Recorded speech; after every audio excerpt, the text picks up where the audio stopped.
Hello students, आपका स्वागत है कर्मशाला एकेडमी में। आज की परमुटेशन एंड कॉम्बिनेशन का थर्ड क्लास कंप्लीट करेंगे। आज ये चैप्टर कंप्लीट हो जाएगा। आज का हमारा जो टॉपिक है वो डी अरेंजमेंट। कि इस टॉपिक में ऐसे क्वेश्चन बनेंगे कि एक लेटर को कितने तरीके से पोस्ट किया जाएगा कि जब वो अपने सही लिफाफे में ना जाए। ठीक है, इसे करने के लिए एक सबसे आसान और अच्छी ट्रिक है कि जो डीअरेंजमेंट के लिए फॉर्मूला होता है हमारा,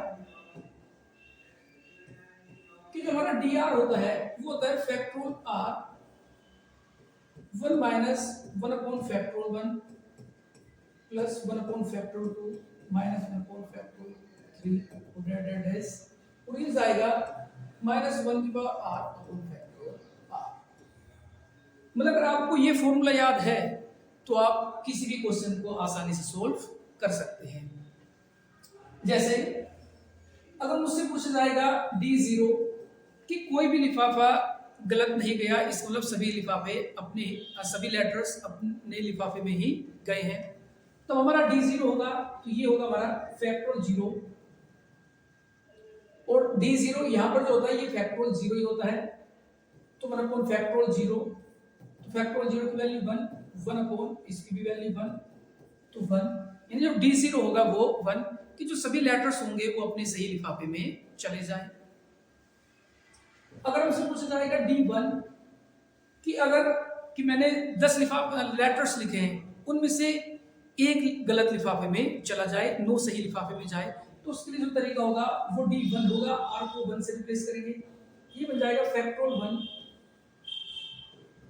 1 upon factorial 0 minus 1 upon factorial 1, यानी यही पार्ट रुकेगा, ये बन जाएगा फैक्टोरियल 1, ये भी 1 माइनस 1 यानी 0, यानी जो D1 होगा वो मेरा 0 होगा।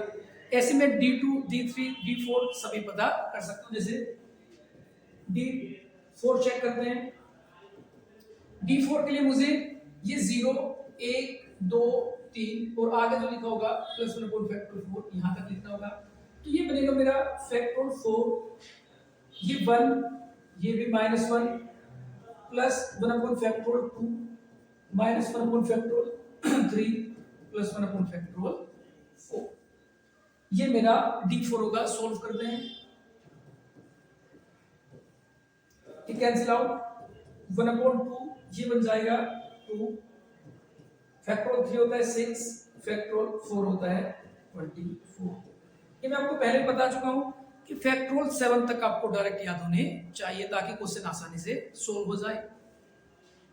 अगर इसे सोल्व करेंगे तो फैक्टोरियल 4 भी 24 होता है, 24 एलसीएम लीजिए तो 12, 6 चौक 24 और प्लस 24 से 24 कैंसिल आउट, 12 और 13 मिसल हो गए, 4 रहे, यानी जो मेरा D4 होगा वो 9 होगा। ऐसे आप कितने भी पता कर सकते हैं। हालांकि इनमें जो क्वेश्चन डिजाइन किए जाते हैं वो ज्यादातर D5 तक ही पूछे जाएंगे, कि मैक्सिमम 5 लिफाफों लेटर्स की बात होगी कि 5 पत्र लिखे और वो गलत, एक गलत में जाए, 2 गलत में जाए, या जैसा क्वेश्चन बन सकता है वो पूछा जाएगा। तो इसके लिए हम याद रख सकते हैं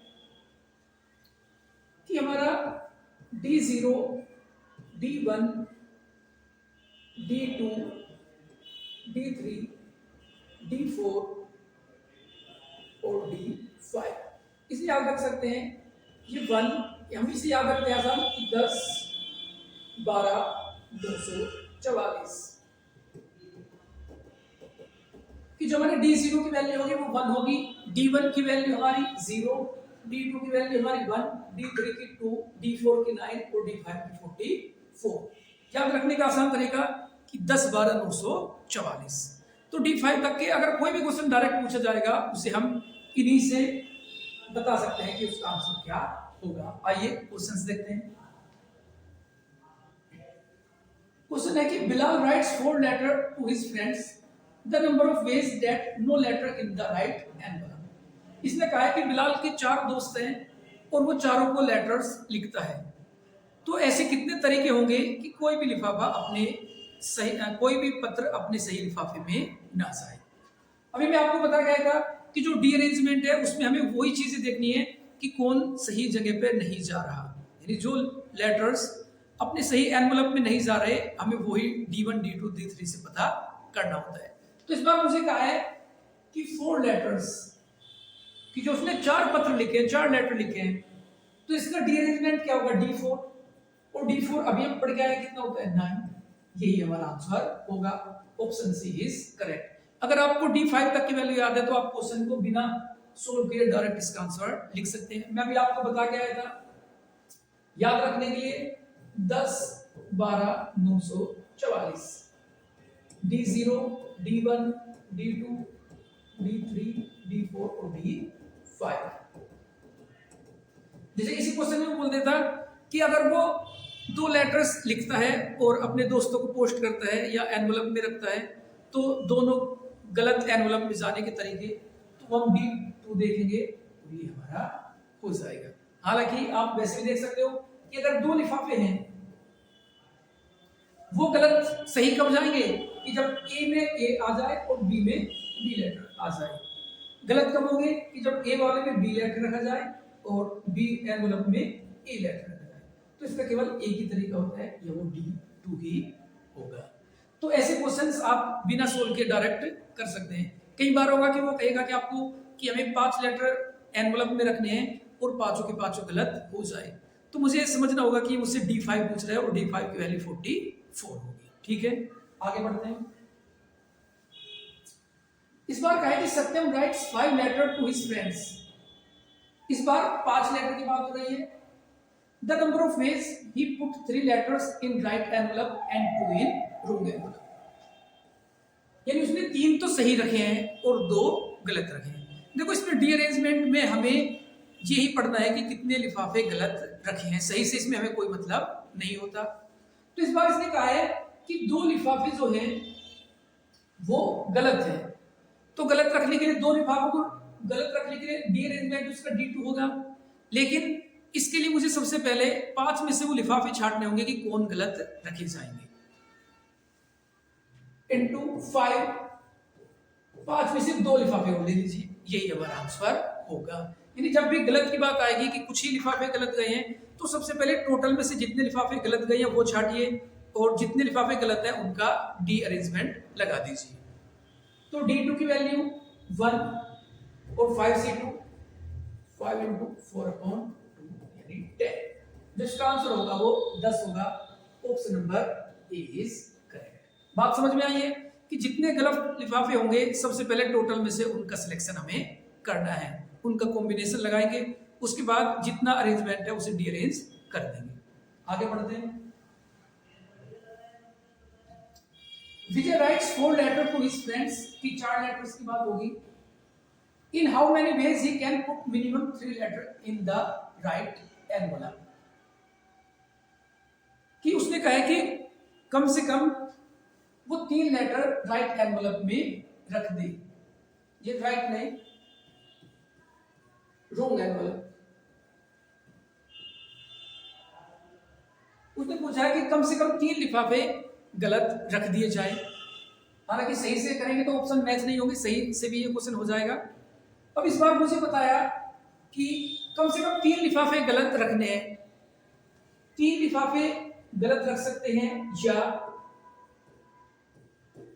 4 लिफाफे भी हमारे गलत हो सकते हैं, क्योंकि 4 लेटर्स हैं तो ऐसा हो सकता है कि कम से कम 3 तो मुझे रॉन्ग एनवलप में रखनी है। ऐसा हो सकता है कि चारों के चारों भी रॉन्ग एनवलप में आ जाए।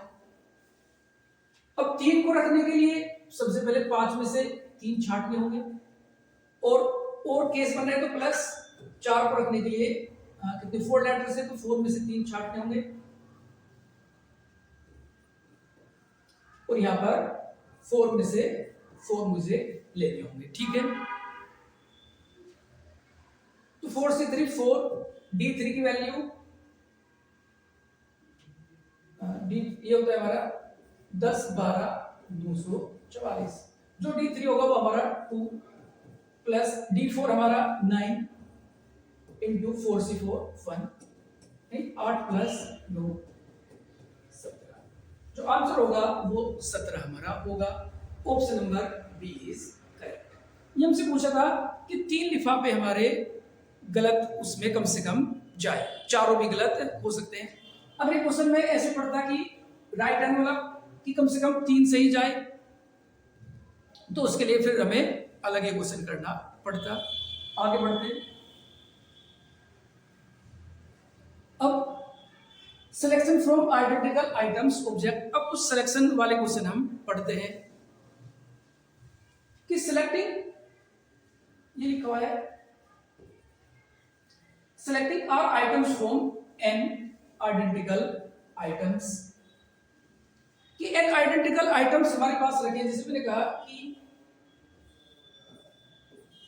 एन चीजें रखी हुई हैं एक जैसे, मैंने कहा कि एन सेब्स रखे हुए हैं, एप्पल्स रखे हुए हैं, और उसमें से मुझे कुछ एप्पल निकालने हैं, या कोइन रखे, जैसे मैंने कहा कि ये सब 1 रुपए के सिक्के रखे हुए हैं, तो जो 1 रुपए का सिक्का होगा वो सब एक जैसे ही होंगे, तो उनसे सिलेक्शन हम कैसे करेंगे।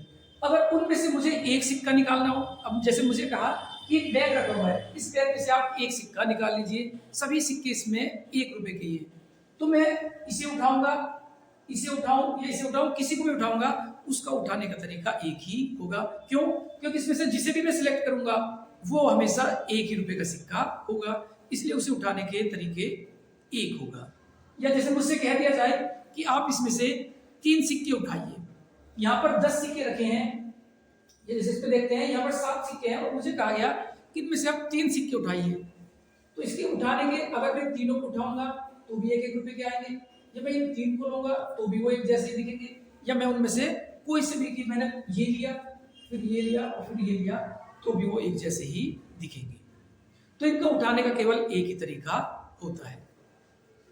तो कभी भी अगर मुझसे बात की जाएगी आइडेंटिकल ऑब्जेक्ट्स की, तो उनमें से कुछ भी चीज सिलेक्ट करने के जो तरीके होंगे वो केवल एक ही तरीका होगा।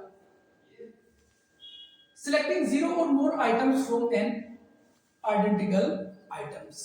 इस बार मुझे कहा गया कि आपको 0 और मोर उठाना है आइडेंटिकल आइटम्स में से।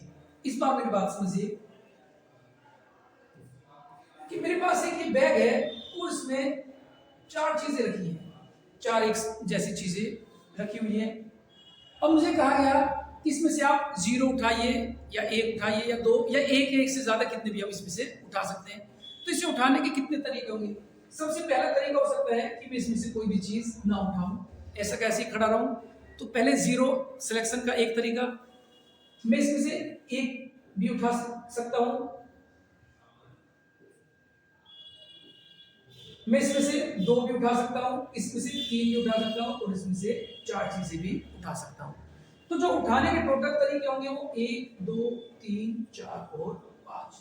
यानी अगर कभी भी किसी क्वेश्चन में मुझे ये कहा जाएगा कि आप इसमें से 0 और मोर, यानी इसमें फिक्स नहीं है कि आपको 1 लेना है, 2 लेना है, 3 लेना है, तो उसके लिए जो टोटल तरीके होंगे वो जितनी चीजें गिवन है +1। अगर इसमें मुझे n चीजों में से 0 या मोर करना है तो इसके जो टोटल तरीके होंगे वो होंगे n+1। बात समझ में आई है? क्यों? क्योंकि इसमें एक तरीका वो भी होता है कि हम कोई सी भी वस्तु ना उठाए, ऐसे कैसे ही खड़े रहे, तो वो भी एक तरीका काउंट होगा।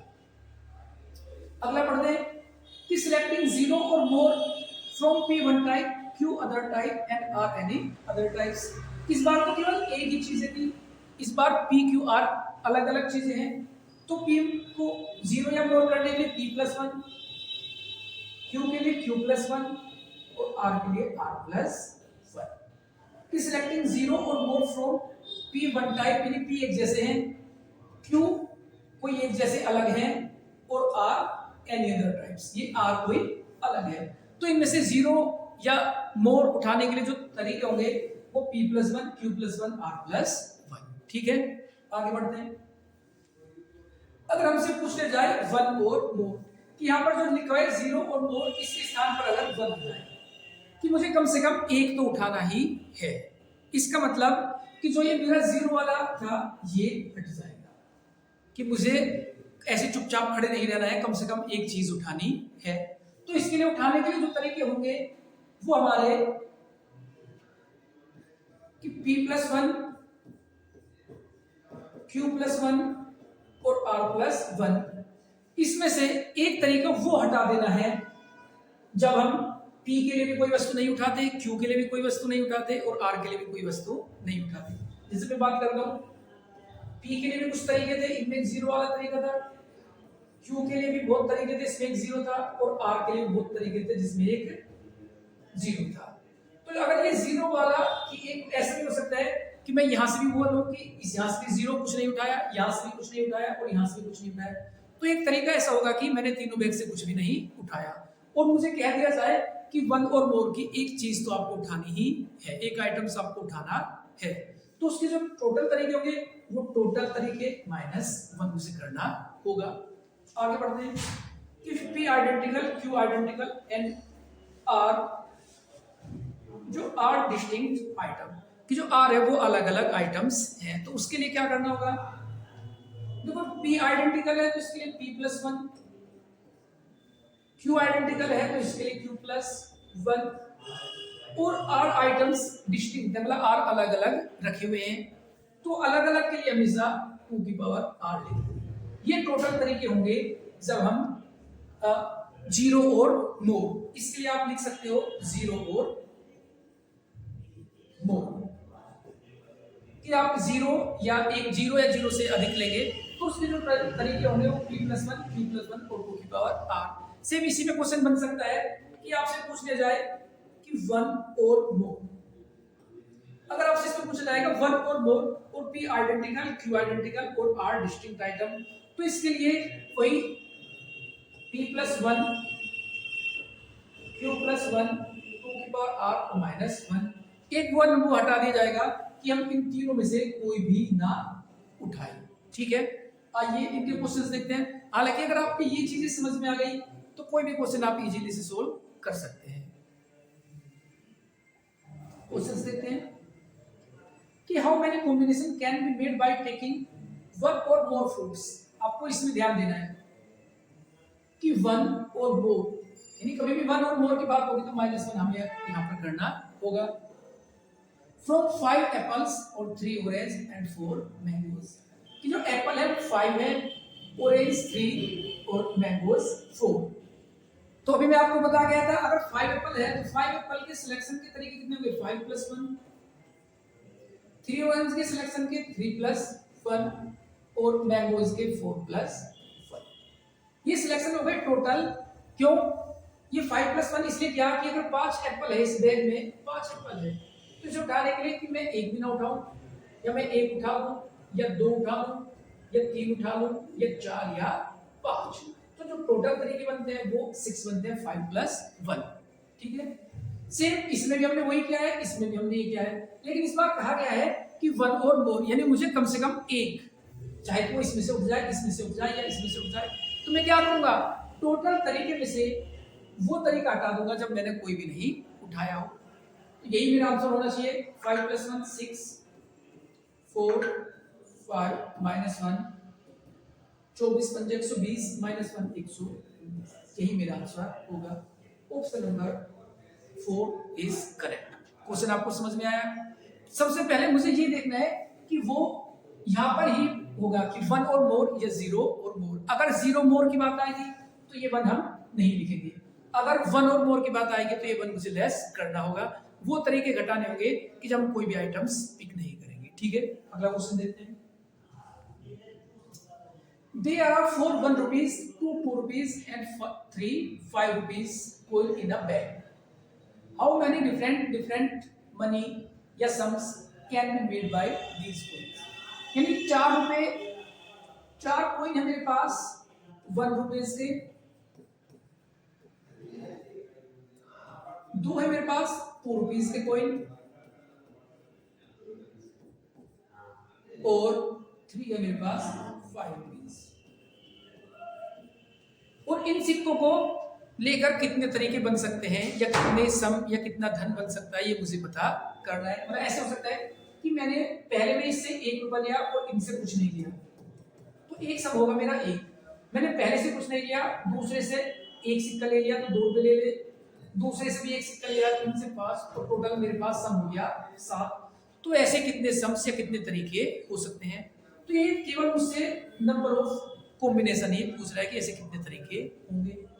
तो इनके लिए वही तरीका कि जीरो और मोर, अगर 1 रुपए के 4 सिक्के हैं तो इसे लेने के 4 प्लस 1, इसके भी 2 सिक्के हैं तो 2 + 1, और 5 रुपीज के 3 सिक्के हैं तो 3 + 1। अब इसमें से मुझे 1 घटाना पड़ेगा। कब घटाना पड़ेगा? कि ना तो मैं इसमें से कोई कॉइन उठाऊं, ना इसमें से कोई कॉइन उठाऊं, और ना तीनों, यानी तीनों से मैं अगर कोई भी कॉइन नहीं उठाता हूं तो कोई भी सम मेरा नहीं बनेगा, तो उसे मुझे लेस करना पड़ेगा, और यही मेरा आंसर हो जाएगा। सोल्व करते हैं। 5, 3 और 4 -1,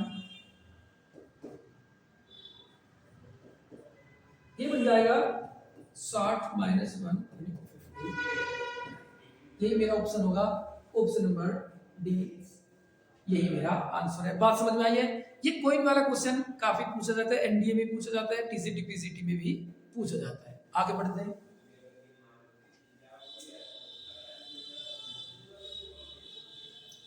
कि there are 5 historical monuments, 6 garden and 7 cinema halls in the city. In how many ways a tourist can visit the city if he visits at least 1 cinema halls? कि एक शहर में 5 प्राचीन स्मारक हैं, 6 बगीचे हैं और 7 सिनेमा हॉल है।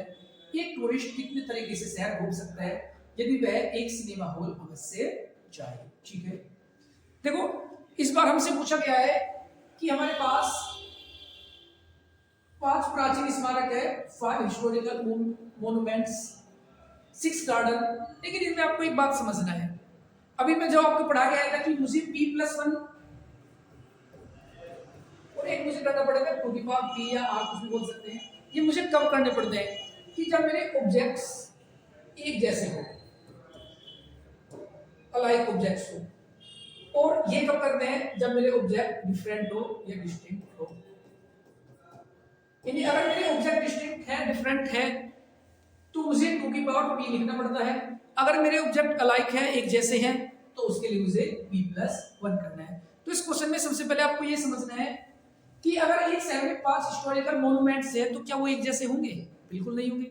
कोई ऐसा हो सकता है कि कोई चर्च हो, या कोई अच्छा मंदिर हो, या कोई मॉस्क हो सकती है, या कोई पुराना राजा महाराजाओं का कोई किला हो, फोर्ट हो, कुछ भी हो सकता है।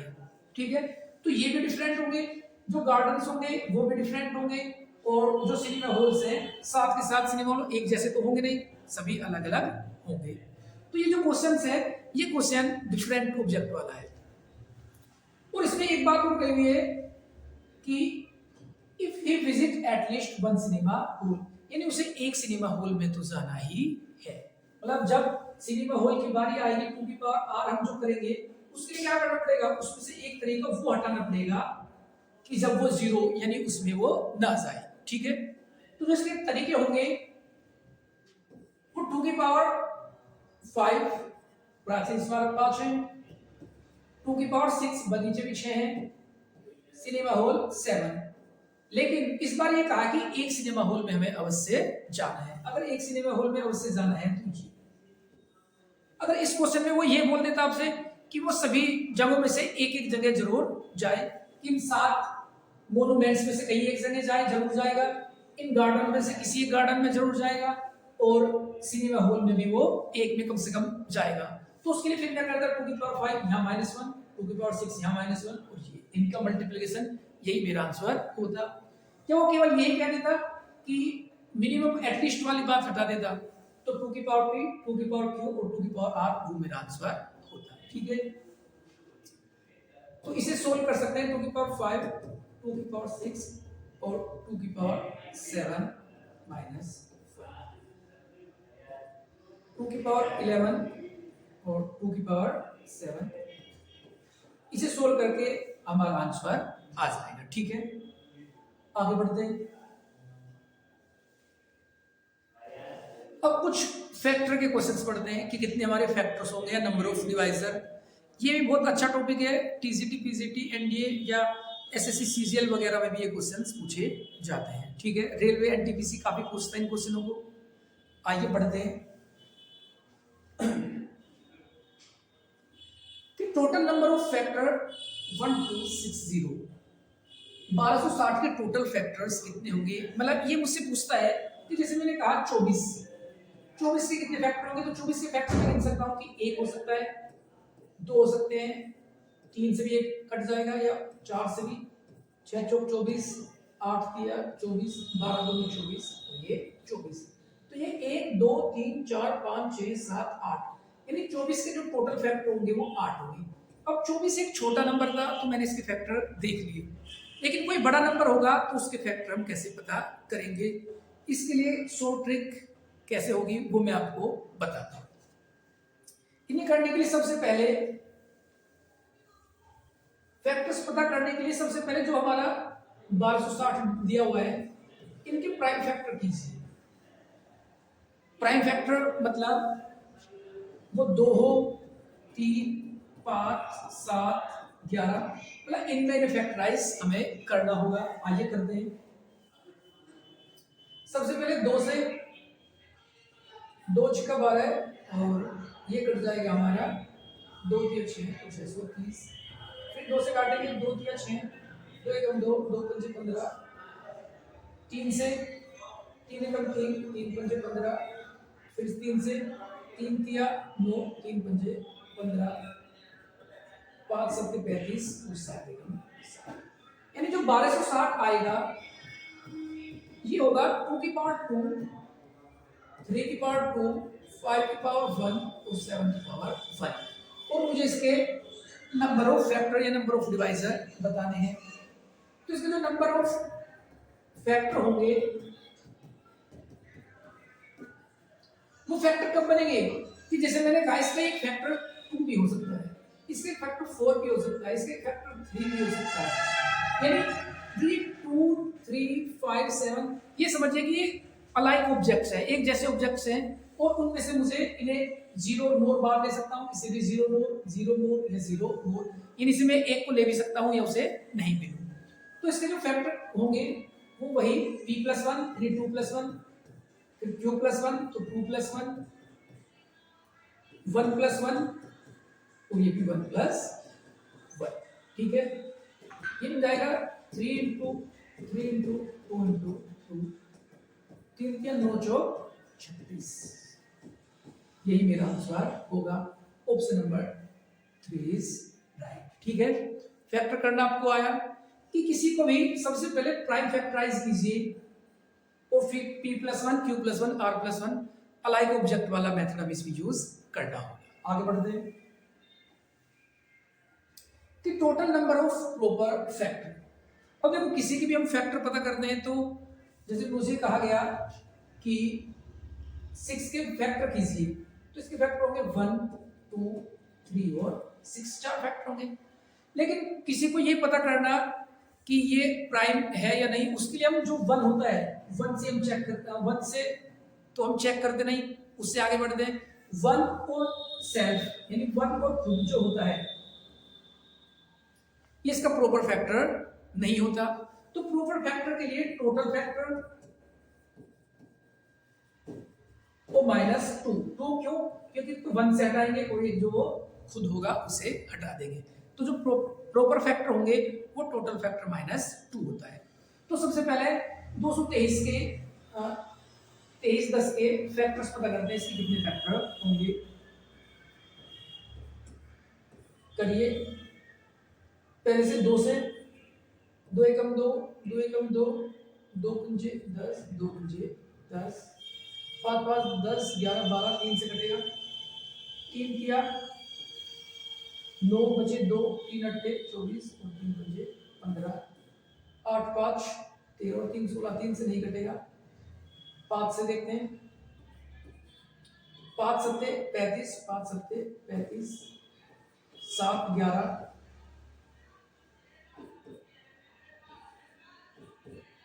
और फिर 11 से काटेंगे तो 1, यानी हम 23 10 को लिख सकते हैं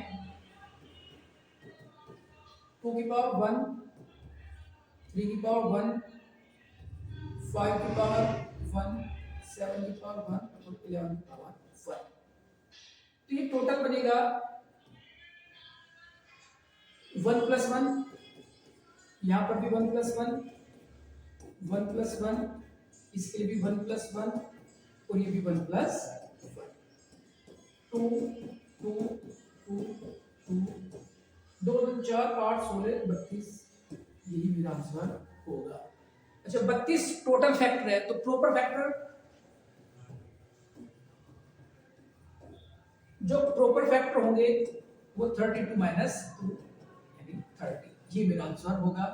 ऑप्शन नंबर 3 इज करेक्ट। इसमें ऑप्शन नंबर 4 भी दिया है। अगर क्वेश्चन को हम ढंग से नहीं पढ़ते हैं तो जल्दी के चक्कर में भी सिर्फ 32 को ही टिक कर देंगे और हमारा सवाल करा कराया गलत हो जाएगा। तो हमें ये पूछना है या ध्यान रखना है कि उसने हमसे पूछा क्या है। ठीक है, कई बार वो पूछता है कि केवल इसमें से सेल्फ जो है ये जो खुद दिया हुआ है उसे हटा दीजिए तब कितने फैक्टर होंगे।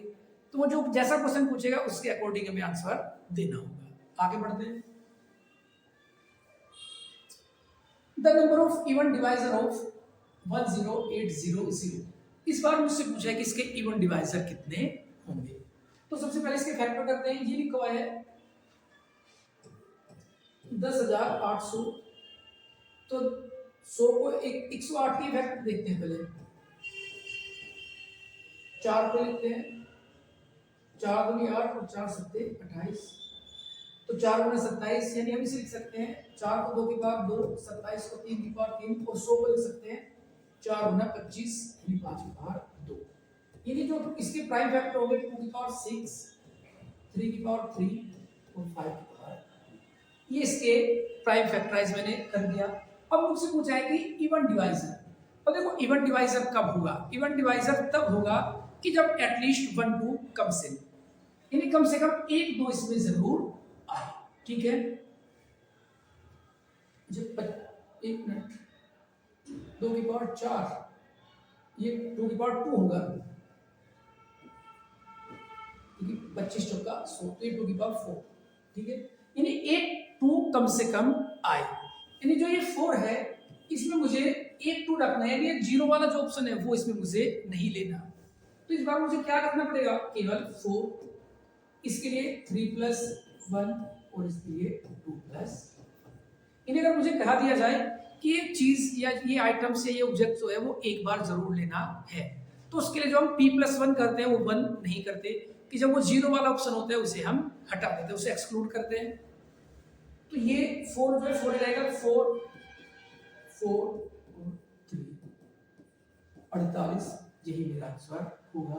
Option number D is correct. यानी इसके जो इवन डिवाइजर होंगे या इवन फैक्टर्स होंगे वो 48 होंगे। बात समझ में आई है कि मुझसे पूछा गया इवन डिवाइजर यानी इसमें कम से कम 1 2 होना चाहिए। क्योंकि अगर मैं इसके टोटल डिवाइजर बनाऊंगा वो ऐसे भी हो सकता है कि मैं 2 में से कोई ना लूं, इसमें से केवल 1 3 उठाया तो 3 इसका डिवाइजर होगा।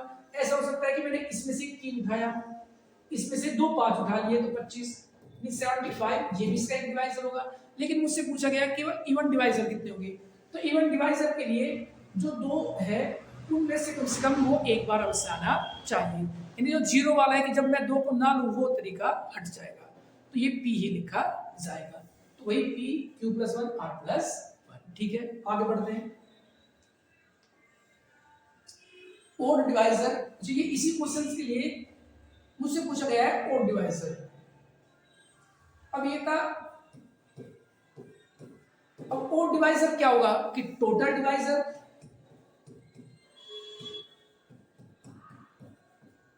Minus even divisor. ठीक है, तो total divisors minus even divisor करेंगे तो ओड डिवाइजर ये आ जाएगा। देखते हैं, पहले पता करते हैं टोटल डिवाइजर।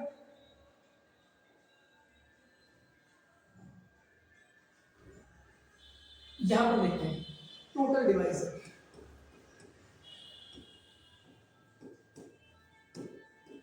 देखो जब इसमें से मैं वो भी ले लूं कि 0 और मोर यानी इसे मैं लूं या ना लूं तो टोटल डिवाइजर तभी बनेंगे। तो इसे मैं लिख सकता हूं 4+1 3+1 और 2+1 5 4 और 3 60। यानी जो टोटल डिवाइजर होंगे वो 60, इवन डिवाइजर 48। तो जो ओड डिवाइजर होंगे वो 60 माइनस 48। 12 डिवाइजर ऐसे होंगे जो हमारे ओड होंगे, 48 हमारे इवन होंगे। ठीक है, जैसे ओड में मैंने भी 75 लिखा था, ये ओड डिवाइजर होगा। चलिए रखेंगे तो ओड लेगा। अगर इसमें मैं 2 रखता हूँ 3 को 2 बार लूंगा तो 9 ये भी ओड होगा। तो ऐसे मेरे 12 डिवाइजर बनेंगे। आगे देखते हैं, ये क्वेश्चन भी हो गया।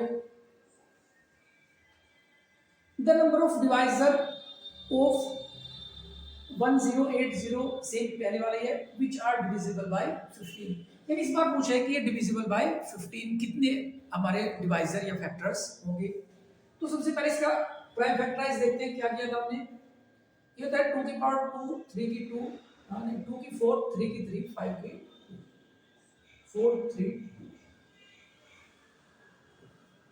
4, 3, 2, ये हमारा 1080 लिखा है। इस बार इसने पूछा है कि डिविजिबल बाय 15। अब कोई डिजिट अगर 15 से डिविजिबल होगी इसका मतलब वो 5 से भी डिविजिबल होनी चाहिए और वो 3 से भी डिविजिबल होनी चाहिए। इसका मतलब इस बार मुझे at least 3 and 5 comes one time, यानी 3 और 5 कम से कम एक बार आना चाहिए। इसका मतलब इन्हें मुझे वो जीरो वाला ऑप्शन इनमें से हटाना होगा।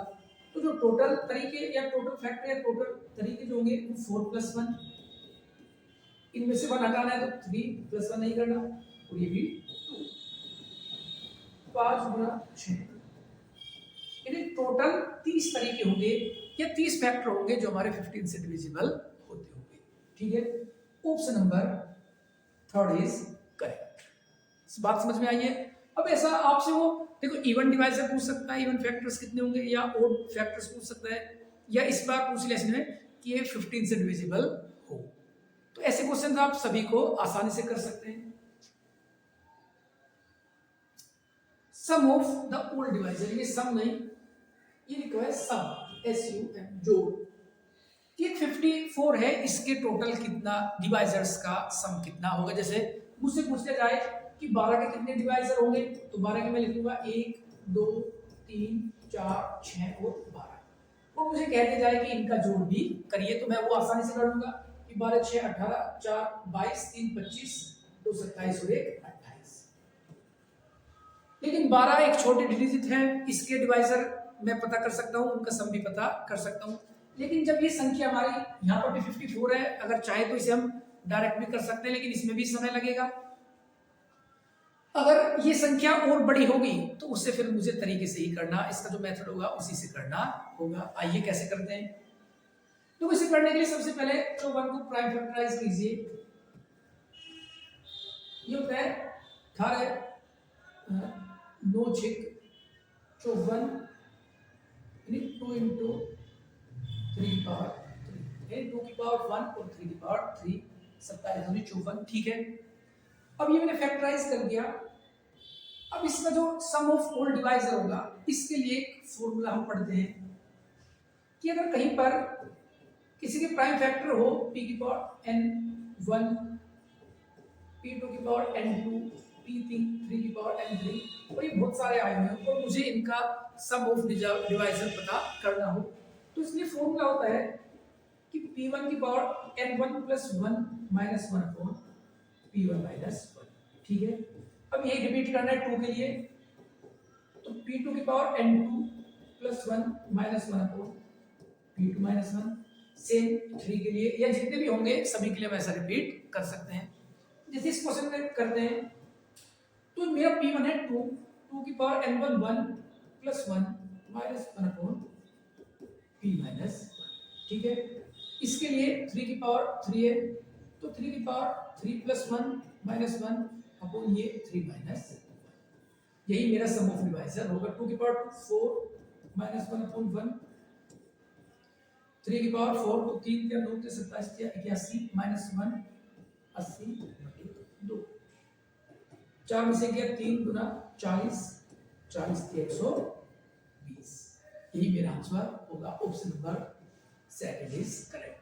कि अगर कभी भी सम ऑफ डिवाइजर मुझे पता करना होगा तो सबसे पहले प्राइम फैक्टराइज करेंगे और ये वाला जो फॉर्मूला है ये अप्लाई हम कर देंगे, सभी का सम ऑफ डिवाइजर आ जाएगा। ठीक है, तो आज की क्लास को अब यहीं पर समाप्त करते हैं। कॉम्बिनेशन परमुटेशन चैप्टर आज कंप्लीट हो गया, ये इसका पार्ट 3 था। तो आज की क्लास यहीं खत्म करते हैं।